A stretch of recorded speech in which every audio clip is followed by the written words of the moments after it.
Olá, pessoal, tudo bem? Hoje eu vou disponibilizar um vídeo para vocês e aí eu decidi gravar esse vídeo na ferramenta do Microsoft Teams para que vocês possam visualizar e conhecer essa possibilidade de vocês gravarem as aulas aqui também, tá?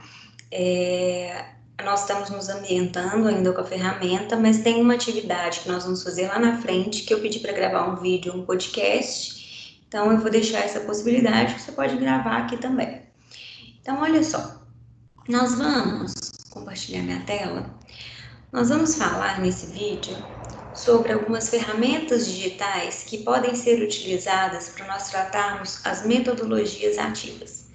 A minha ideia aqui não é ensinar metodologias ativas para vocês, porque isso vocês têm disciplinas lá de didáticas e outros professores mais voltados para a licenciatura que vão fazer isso.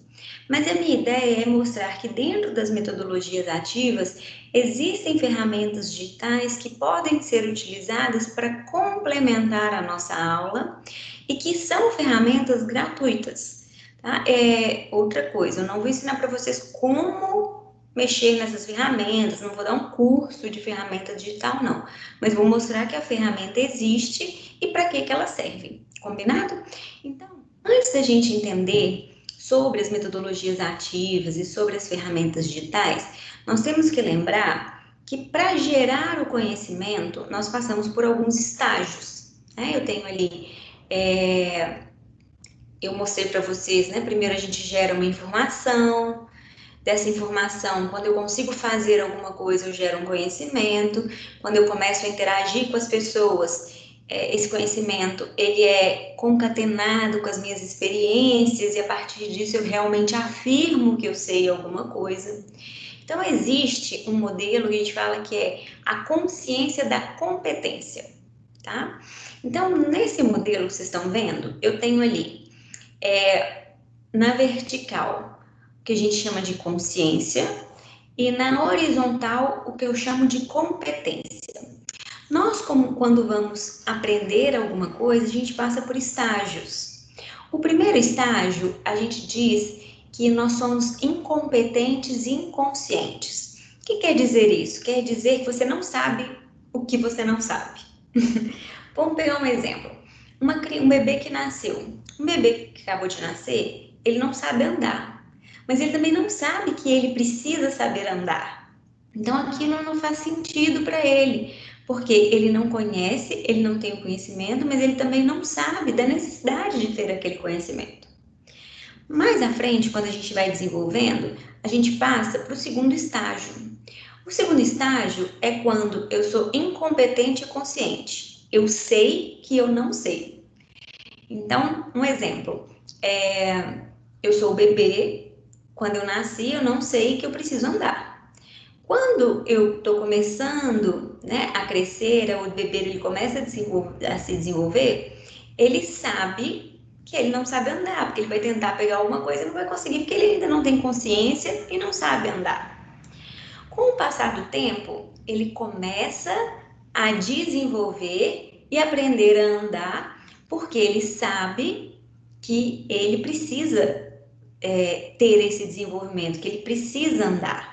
Então, ele faz de tudo para chegar no terceiro estágio, que é o competente consciente. Ó, comecei a andar, então agora eu sei que eu sei andar. Eu estou aqui andando e eu sei fazer isso. À medida que as coisas, que eu vou sempre fazendo aquela coisa, então à medida que você vai andando, a gente chama de competência inconsciente. Você já faz.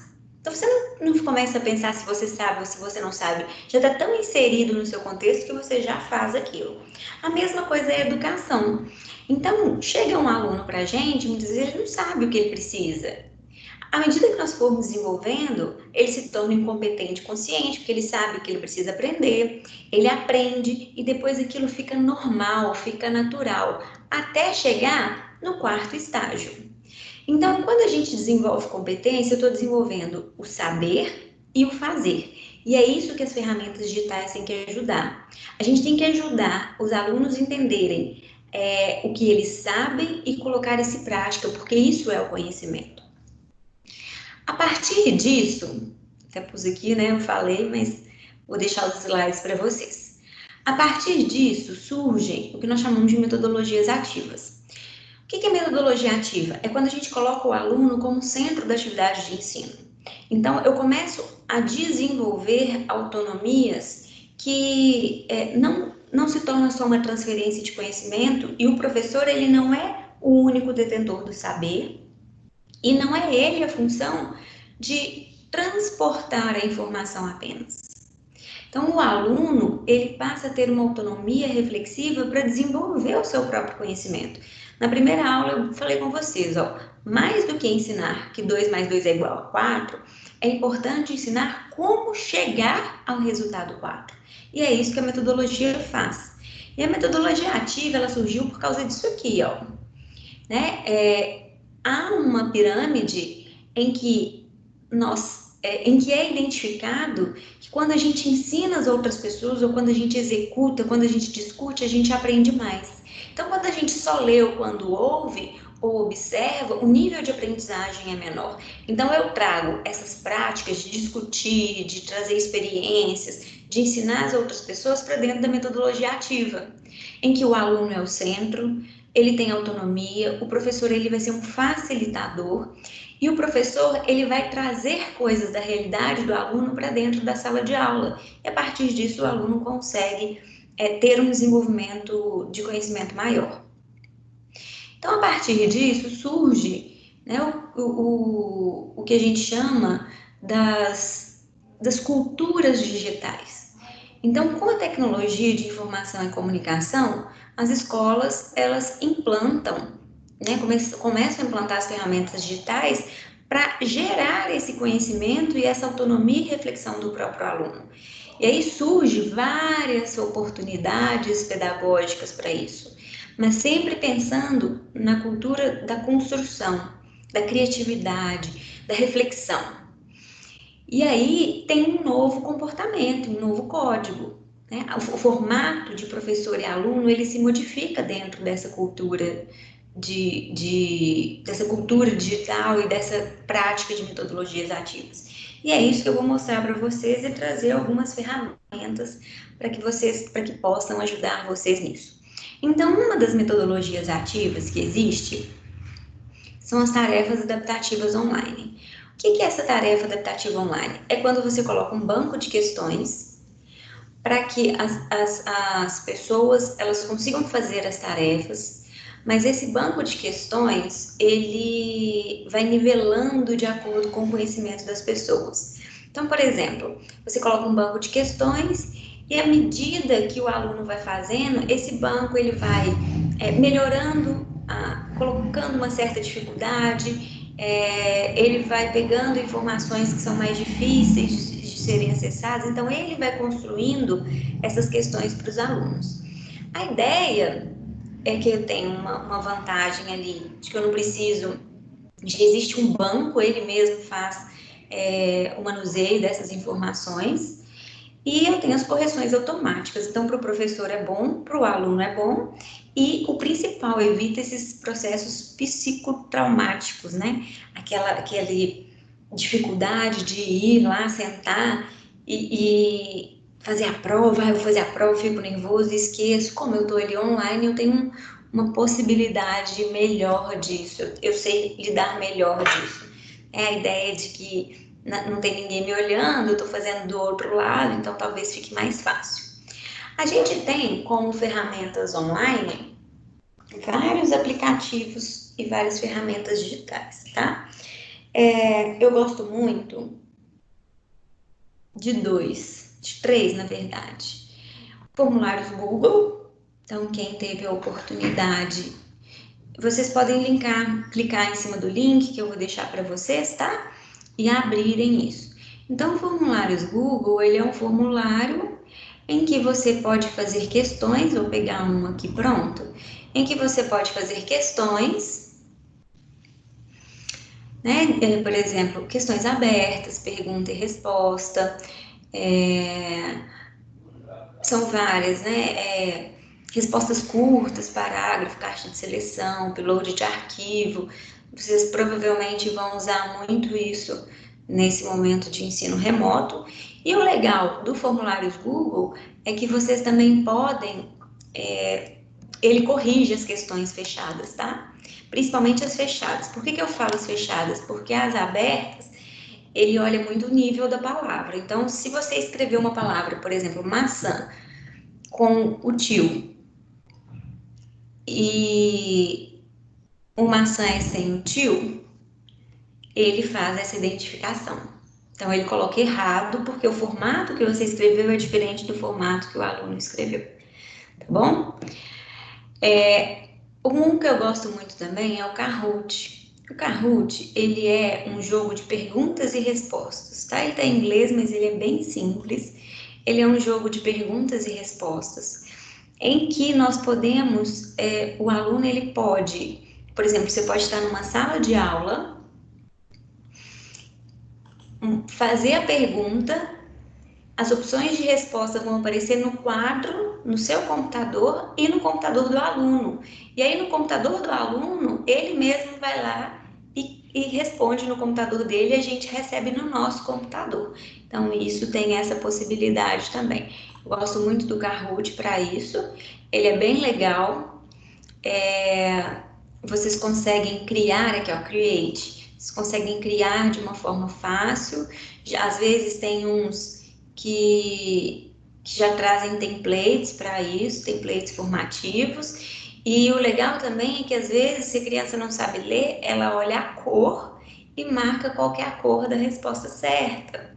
Né? Você pode ler para ela e ela marca a cor da resposta. Então, esse Kahoot também é bem legal, eu gosto bastante. O Khan Academy, ele é uma possibilidade ele é mais do que uma plataforma de quiz, tá, gente? De tarefas online. Ele é uma comunidade. Então, aqui no Khan Academy, você pode, de acordo com a sua matéria, você pode fazer um grupo de alunos e utilizar todo o material deles, e além do material, os jogos também, tá? Os jogos os exercícios, e ele vai indicando para você quais exercícios que você pode usar, quais que você não pode, tá? Então, o Khan Academy também é bem legal e eu indico para vocês. Então, essas são as ferramentas para as tarefas adaptativas online. Aqui eu trouxe outras de quiz também que podem ser utilizadas, certo? Vamos passar para a próxima. A próxima são os jogos. Eu particularmente amo jogos digitais. Por que eu gosto de jogos? Porque hoje a gente sabe que os meninos estão muito inseridos nisso. E aí eu estou trazendo uma realidade do aluno para cá, né? Então eu estou trazendo a realidade dele para dentro da sala de aula. E o jogo ele acaba aumentando o interesse do aluno na aprendizagem e eu não elimino, eu diminuo, né, a relação entre o real e o virtual. Além disso, como é o próprio aluno que vai jogar, tem aquela questão de tentativa e erro, da aceitação do erro, da autonomia de se fazer alguma coisa, né? Nós temos vários tipos de jogos. Eu tenho jogos educacionais, eu tenho jogos pedagógicos e eu tenho jogos de entretenimento. Os educacionais são aqueles em que que eu ensino alguma coisa com o jogo, mas que ele não tem um cunho pedagógico, no sentido dele não faz parte da grade curricular de um aluno, por exemplo. Então, nós estamos aí falando sobre o coronavírus. Então, um jogo que fale como se comportar ou como evitar o coronavírus é um jogo educacional, tá?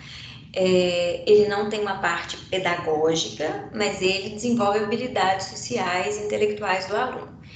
Os jogos educativos, ou os jogos pedagógicos ou didáticos, né, são jogos em que fazem parte daquela grade curricular. Então, uma soma, uma geometria, uma lógica, alguma coisa que tem relação com a grade curricular do aluno, é esse tipo de jogo. E de entretenimento é aquele jogo em que o aluno ele é uma brincadeira, mas não é uma brincadeira que traz algum sentido e que ensina alguma coisa, mas que é brincadeira, né? É entretenimento mesmo, para diversão, vamos dizer assim. Então eu gosto muito dos jogos.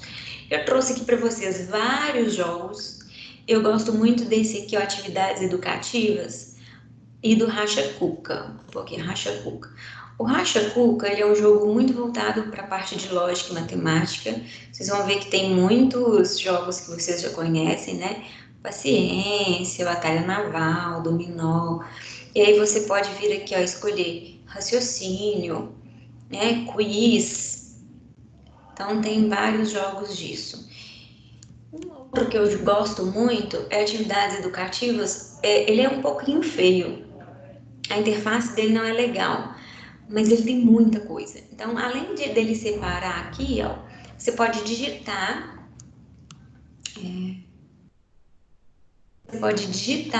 uma temática e ele traz todos os jogos que são relacionados àquela temática. E eu gosto por causa disso aqui, ó. Acaba tendo bastante jogos. Se eu pegar aqui geografia, olha aqui a quantidade de jogos que tem. Então, vocês podem utilizar. Isso aqui é uma interface, esse atividades educativas, ele tira vários jogos da internet e coloca aqui pra gente. Então, os jogos, eles podem ser utilizados para complementar a aula, tá bom? A outra parte é a gamificação. A gamificação eu vou mostrar para vocês, mas tem uma aula que eu vou passar um material disso, e eu vou pensar como nós vamos trabalhar a gamificação com a gente mesmo. Geralmente no presencial eu já tinha feito isso e agora nós vamos pensar como fazer isso remotamente. Então a gamificação, ela vem de game, você pode escrever gamificação ou gamificação, os dois são aceitos, tá? Ele é um processo que utiliza a ideia de um jogo, ele não é necessariamente um jogo. Não precisa ter um jogo digital para isso não, mas ele utiliza a ideia do jogo, o tentar, o acertar, a recompensa, o chegar até o final. E utiliza essa ideia do jogo para que as pessoas se interajam e solucionem problemas. Então, para que a gamificação ocorra, eu tenho que passar por etapas. Primeira etapa é ter um problema. Então, eu tenho que ter um problema para passar para o aluno e que o aluno vai resolver. A segunda etapa é eu conseguir dar feedback aos alunos. Então, eu tenho um problema, ele tem que solucionar esse problema e eu tenho que dar feedback para o aluno. Dentro desse feedback, depois eu dou uma recompensa.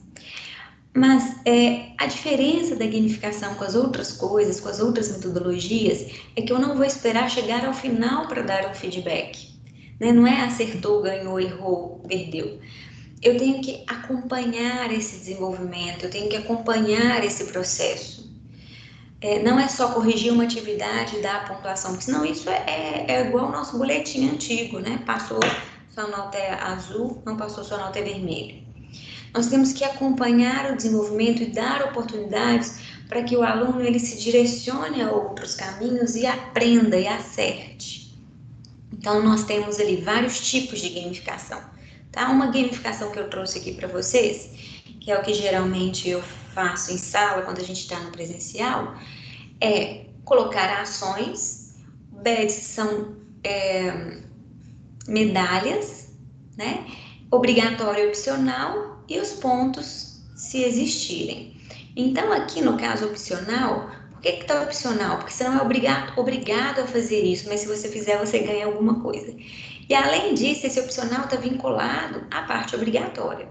Então, fechar o semestre anterior ao exame, com média e presença, aí você ganha uma medalhinha que chama rumo ao próximo semestre. Então, se você fizer isso, você tem a possibilidade também de fazer os 6. Tá tudo errado aqui, né, gente? Mas é assim mesmo.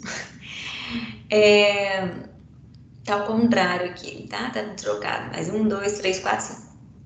Então, esse 1, 2 e o 5, esses 3 primeiros, é obrigatório. Para você ganhar os 2 últimos, você tem que cumprir os de cima. Então, esse é um tipo de gamificação. Eu posso ter gamificações de dar medalhas, de dar alguma coisa para o aluno, de colocar primeiro, segundo e terceiro lugar, de ir lá colocar no quadro para os alunos irem vendo quem está ganhando, quem está perdendo, e no momento em que,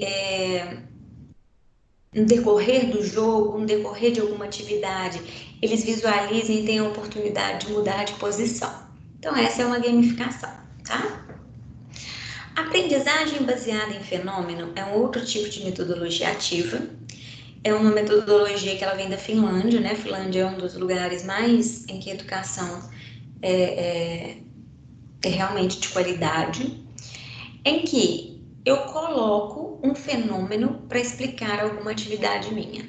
Então, vamos supor, teve um ciclone. Eu utilizo esse fenômeno ciclone e começo a fazer algum link com a matemática, ou com a educação física, ou com a pedagogia, e daí em diante, tá? Só uma dica, o projeto Matemática Sem Barreiras, e até o projeto Fica em Casa com o Eng, eles fazem muito isso. Matemática Sem Barreiras, trazendo as questões do dia a dia, as notícias, os fenômenos, e fazendo uma análise matemática em cima disso. E lá na parte do Fica em Casa, eles trazem fenômenos para fazer uma relação teórica, histórica, política.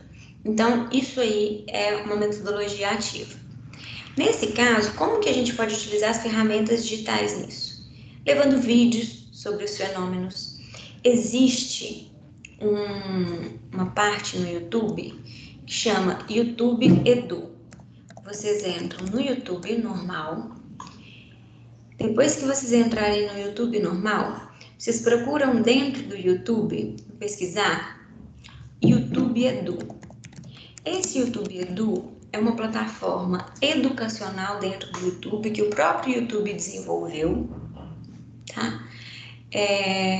Em que ele há uma seleção de professores, isso aqui é só baseado na educação.